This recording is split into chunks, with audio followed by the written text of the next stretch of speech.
जगामध्ये शांतता आणि स्थैर्य नांदण्यासाठी भारतानं आत्मनिर्भर झालंच पाहिजे, पंतप्रधानांचं गुजरात इथल्या कार्यक्रमात प्रतिपादन। गुजरात दौऱ्यात पंतप्रधानांच्या हस्ते 34,000 कोटी रुपयांच्या विविध प्रकल्पांचं उद्घाटन। मुंबईतलं आंतरराष्ट्रीय क्रूज टर्मिनल राष्ट्राला केलं अर्पण। केंद्रीय वाणिज्य मंत्री पीयूष गोयल उद्यापासून अमेरिकेच्या दौऱ्यावर। दोन्ही देशांमधल्या परस्पर लाभाच्या सामंजस्य करारांना लवकरात लवकर अंतिम रूप देण्याच्या दृष्टीने होणार चर्चा।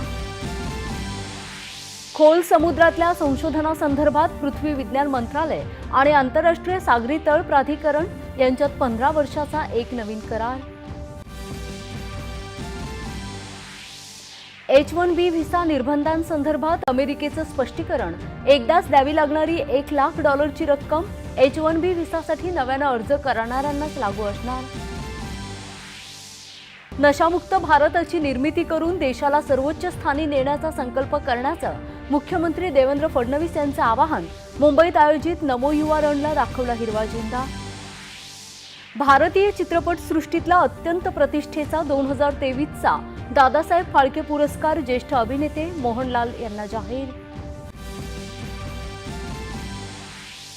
महिला एकदिवसीय क्रिकेट मालिकेतला भारताविरुद्धचा निर्णायक सामना ऑस्ट्रेलियानं 43 धावांनी जिंकला।